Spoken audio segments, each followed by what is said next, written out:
Hello friends, welcome to channel. So this is the new initiative of MCQ quiz. So इसमें हम लोग discuss करेंगे 10 question daily basis पर और in the today video we will start from the second unit और unit second के हम लोग 10 क्वेश्चन देखेंगे जो भी मोस्ट इंपॉर्टेंट क्वेश्चन है एग्जाम पर्सपेक्टिव से। और अभी थ्योरी में सेकंड यूनिट को डिस्कस कर रहे हैं, इसलिए यहाँ पर MCQ भी हम लोग सेकंड यूनिट से डिस्कस करेंगे। So let's start. This is all about me and please join the Telegram channel. इसका जो लिंक है डिस्क्रिप्शन बॉक्स में मेंशन है, आप उस पर क्लिक करके डायरेक्ट टेलीग्राम चैनल को ज्वाइन कर सकते हैं। वहाँ पे जो भी इंपॉर्टेंट इन्फॉर्मेशन है I generally share on this channel. पहला क्वेश्चन है दी सोसाइटी। सोसाइटी क्या है? First option collection of people not knowing each other. लोगों का वो समूह जिसमें लोग एक दूसरे को नहीं जानते हैं।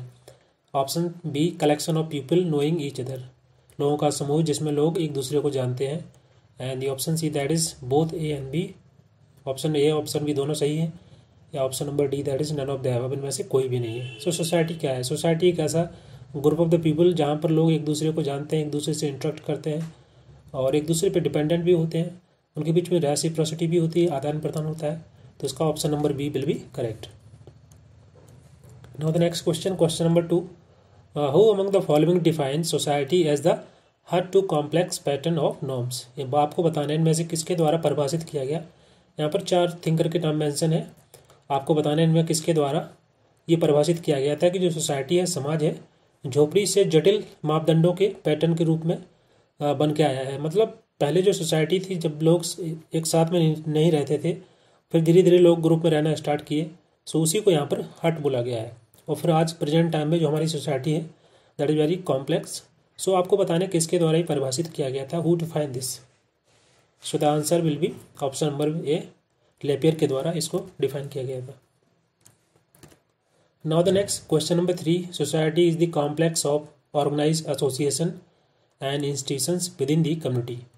Who has given the definition. ये डेफिनेशन किसके द्वारा दी गई थी कि जो सोसाइटी है हमारी कम्युनिटी के अंदर ही डिफरेंट जो ऑर्गेनाइज एसोसिएशन है, संस्थाएं हैं, इंस्टीट्यूशंस हैं, उन्हीं का एक कॉम्प्लेक्स रूप है। ये किसके द्वारा परिभाषित किया गया था? 4 ऑप्शन मेंशन है, Cole, Durkheim, G D Cole and none of the above. So इसका राइट आंसर होगा option number C, G D Cole. Question number 4। Which among the following is not the characteristics of society in general. सामान्य तौर पर आपको ये बताना है इनमें से कौन सी वो सोसाइटी की, समाज की कौन सी विशेषता नहीं है। यहाँ पर पूछा गया है which is not the characteristics.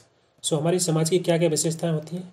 समाज में लोग एक दूसरे के साथ रहते हैं, एक दूसरे पर डिपेंडेंट होते हैं, उनके बीच में रेसिप्रोसिटी होती है, आदान प्रदान होता है, लेन देन होता है, और वो सभी के सभी एक दूसरे के लिए काम करते हैं, फंक्शन करते हैं।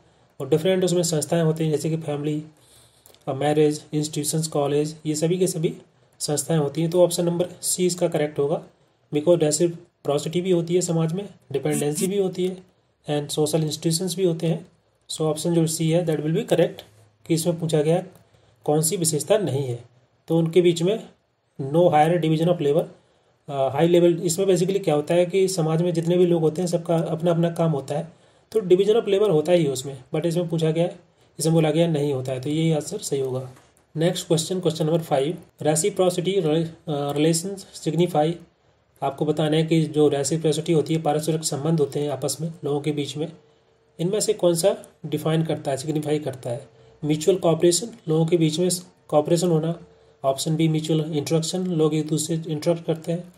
म्यूचुअल अंडरस्टैंडिंग, लोगों के बीच में अंडरस्टैंडिंग डेवलप होना। एंड ऑल ऑफ दीज, या 4 ऑप्शन सही है। सो रेसिप्रोसिटी का मतलब ही होता है म्यूचुअल कॉपरेशन होना, उनके बीच में इंटरेक्शन भी होना, लोगों के बीच में अंडरस्टैंडिंग होना, तभी तो रेसिप्रोसिटी होगी, आपस में संबंध होंगे उनकी। So option D will be correct. Question number 6। The division of the society into upper and the lower order is known as.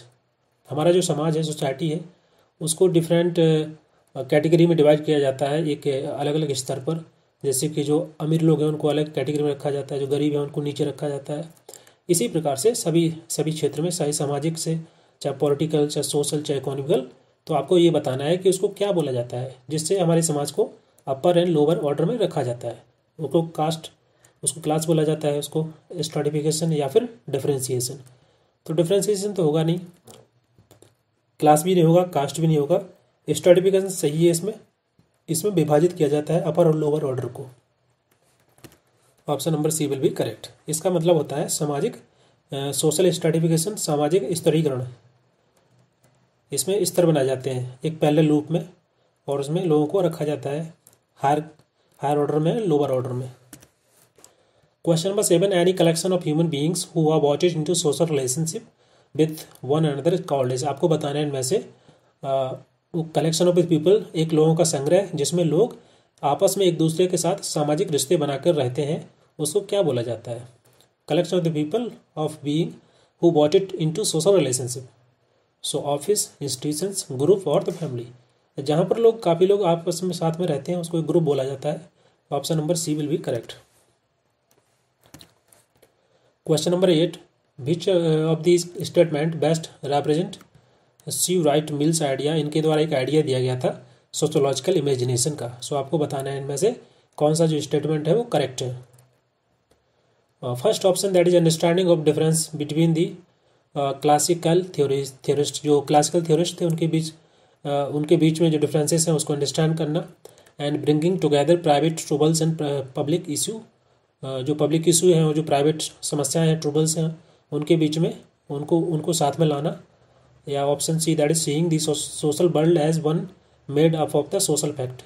और जो सोशल वर्ल्ड है, सामाजिक वर्ल्ड है, उसको ऐसे देखना कि वो सोशल फैक्ट के आधार पर बना हुआ है, उनके द्वारा बनाया गया जो तथ्य हैं, सामाजिक तथ्य हैं, उससे जो सोशल वर्ल्ड बना हुआ है। So option D, none of the above. इनमें से कुछ भी नहीं, कोई भी नहीं। सी राइट मिल्स का जो आइडिया था उन्होंने बताया था, जो ऑप्शन नंबर बी होगा सही होगा, कि जो प्राइवेट ट्रबल्स हैं और पब्लिक इशू है उनको एक साथ में लाना। Question number 9, sociology has been said to the product of which revolution. आपको बताना है कि जो समाजशास्त्र है किस क्रांति के उत्पाद कहा गया है। Option number 1 Chinese, B Russian, option C French and American. So इसका जो राइट आंसर होगा that will be option number C. French revolution से ही सोशोलॉजी का उत्पन्न हुआ है। Last question, question number 10, sociological, and यहाँ पर स्पेस दिया है, आपको बताना है 4 ऑप्शन में कौन सा यहाँ पर फिट होगा।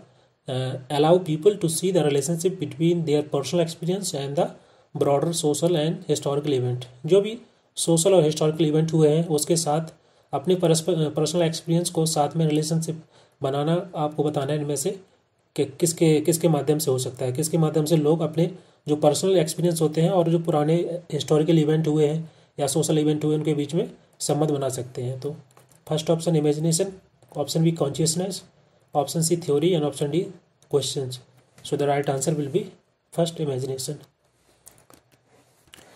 So this is all about this video. Thank you very much.